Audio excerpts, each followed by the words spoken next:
Lu Fang stands confidently beside Wuxian as they face off against the Long Erhu. Long Xing mocks Lu Fang, provoking Wuxian, who snaps back angrily, defending her companion.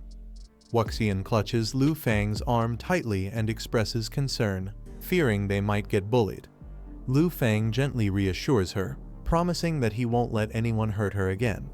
She suddenly throws herself into Lu Fang's arms, pretending to be weak and scared. She points out how many enemies they're up against and playfully asks what a helpless girl like her should do. Lu Fang confused by her act but doesn't pull away.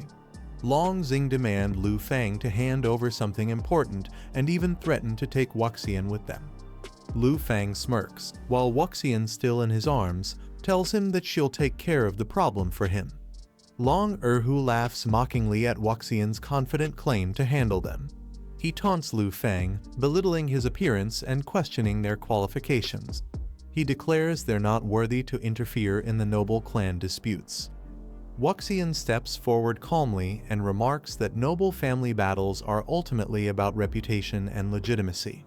She grabs Lu Fang's hand and formally declares that he, as the heir of the Yi family, will represent them in handling the internal conflict. The declaration shocks the others. One of them asks what she means by this bold claim. Now seated in a powerful position with Wuxian standing beside him, she questions if anyone still doubts whether he qualifies to speak for the Yi family.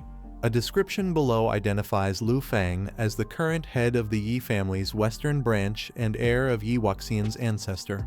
Long Xing erupts in anger, shouting at Long Erhu for handing the Yi family's authority to someone like Lu Fang. He accusing them of treating the matter like a joke. But Long Erhu calmly tells him to stay quiet. With a sneer, Long Erhu mocks Lu Fang, suggesting that Wuxian is blindly infatuated with him. He implies Lu Fang only sits there because she allowed it, questioning his worth. Lu Fang coolly responds that Long Erhu doesn't need to concern himself. He then demands to speak with the real decision-maker of the Long family, asking who truly has the authority to represent them. Long Xing turns to Long Erhu and whispers whether they should invite the clan's ancestor to intervene. He erupts in rage and yells for everyone to get out of his way, cursing the formalities. Long Xing, startled, quickly agrees, intimidated by his brother's outburst. Engulfed in flames, Long Erhu clenches his fist and shouts at Wuxian, claiming that his admiration for her doesn't give her the right to humiliate him. Charging forward, Long Erhu vows to teach both Wuxian and her pretty boy Lu Fang a painful lesson. His eyes burn with fury as he warns Lu Fang that his handsome face might not survive this fight. Wuxian tries to step in, but Lu Fang gently holds her back and calmly says he'll take care of it. Long Erhu, surrounded by flames, smirks arrogantly and announces he'll show some mercy by giving Lu Fang a 3-second head start, only because of his identity as a noble. Lu Fang stays relaxed in his chair and mocks Long Erhu's own logic. He declares that if Long Erhu can survive past the 3rd count, he'll willingly give up his position as head of the Yi family and leave the western region. Long Xing warns Long Erhu to be cautious, revealing that Lu Fang possesses a mysterious black dragon attribute that's highly dangerous.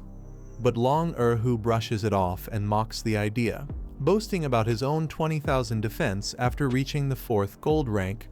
Fueled by arrogance, Long Erhu lunges forward, surrounded by a blazing aura. He declares that once Lu Fang is defeated, everything including Wuxian and Yunling Mountain will be his. With a calm expression, he casually raises 3 fingers and counts down. Long Xing is shocked, noting that Lu Fang hasn't even moved yet. Wuxian silently observes as Lu Fang continues counting with a raised hand. Long Erhu stands tall. He recalls how even a legendary elder once failed to break his defense.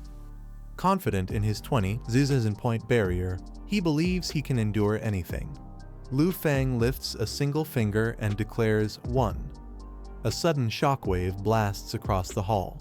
Everyone is thrown off their feet as immense force erupts from Lu Fang's position.